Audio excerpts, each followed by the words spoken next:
Hey everybody, it's Cam Capture here with a Let's Go Meltan video. I'm just about finished with this guy. I've got my local execute nest back now that the Earth Day is over. And I'm taking advantage of that with my last execute necessary to finish my Let's Go Meltan 6. You know, I didn't have super good luck during that Earth Day, but I am able to finish this special research now, which is pretty good. The Pokemon I came over here actually looking for was a seal. These are shiny now. You guys got to make sure you're checking those shinies. They're very cute. I think it's a cream color, I believe. I'm definitely looking for those. Going to try to catch you guys those. I have some pretty good spawns that have aquatic stuff near me at parks and alongside rivers, so I'm going to make sure to be checking those.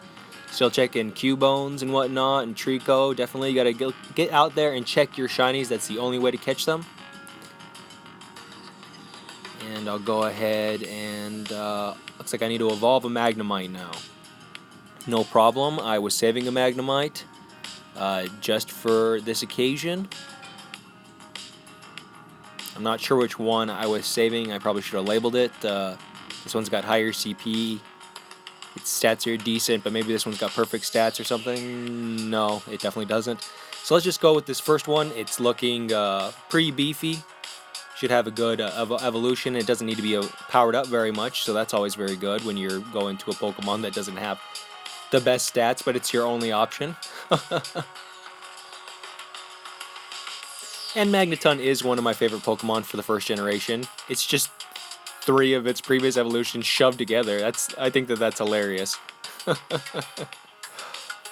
Oh man.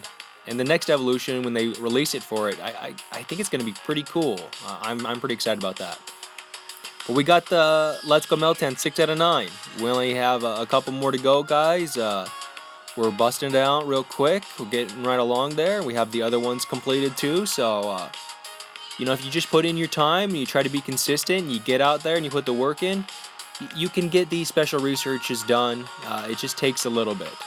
Willow saying, blah, blah, blah, catch, blah, blah. Okay.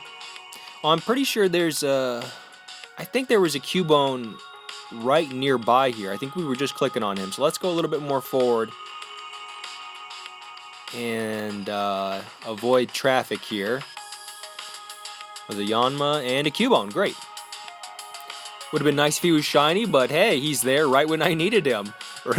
Right when I need him for the special research. You know, it took me forever to get that Slugma or Gulpin, but, there's just Cubones in my area all the time. So, you just got to know what's in your local nest. I guess I could have searched him down if I needed to, but he was literally right there because that's just how it works out sometimes. Sometimes your nest locally has what you need for your special research, and you just got to be aware of that. You got to check your local nests.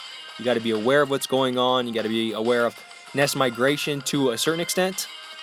And Professor Willow has the exact same thing to say here. Okay, so whatever. Evolve a Drowsy and a Scyther. I'm pretty sure I have at least one Drowsy, and I know I've got plenty of Scyther for evolutions. I like to save those up for the evolve a Pokemon with an item so you can get the Aerodactyl. I haven't got a shiny Aerodactyl yet, so I'm looking for that. Looks like I did have one Drowsy. That's awesome. I definitely need to get a shiny for you guys. I've seen someone hatch one, and I was so jealous of him, but he's got that pink color, and I think Hypno also has that pink color. So I'm definitely going to catch that for you guys, and then we're going to get that evolved for you. It's going to be awesome. I believe I can do it. I just got to get out there and catch more. You just got to get out there, and eventually you find those shinies. Maybe they'll have an event. Who knows? But until then, you just got to work hard and get out there. Let's go ahead and evolve this big Scyther here. I'm not really worried about evolving those other ones yet with the better IVs necessarily. Maybe later, especially if I'm going for something that needs a bug attacker. But I've got plenty of those metal coats. I've got plenty of those evolution items. I just hold on to them, kind of hoard them, thinking that maybe someday I'm going to get shiny Aerodactyl. Probably the second I do, I'll throw away a bunch of them just to make room for 10 more items because I'm very parsimonious with my bags. I don't like having to spend money on this game if I can. If I can just nil some stuff away that I can make room for it, I definitely suggest that for people who don't want to spend money on this game, especially if you're on a budget. Make sure you're hitting those gyms too. I like to do mine late at night while other people aren't awake. That way I have the entire time people are sleeping. Then typically my stuff gets knocked out. I've got my stuff at the beginning of the day. I find that to be a good strategy. We got Meltan 799 busted out. Less than 5 minutes. That was easy. Luckily, I had all the stuff necessary. You kind of want to hold on to some stuff sometimes because sometimes it comes in handy. This next one looks pretty hard, but I'm going to go out there and get it for you guys. No worries. Let's go out there and be our very best, guys. Until next time.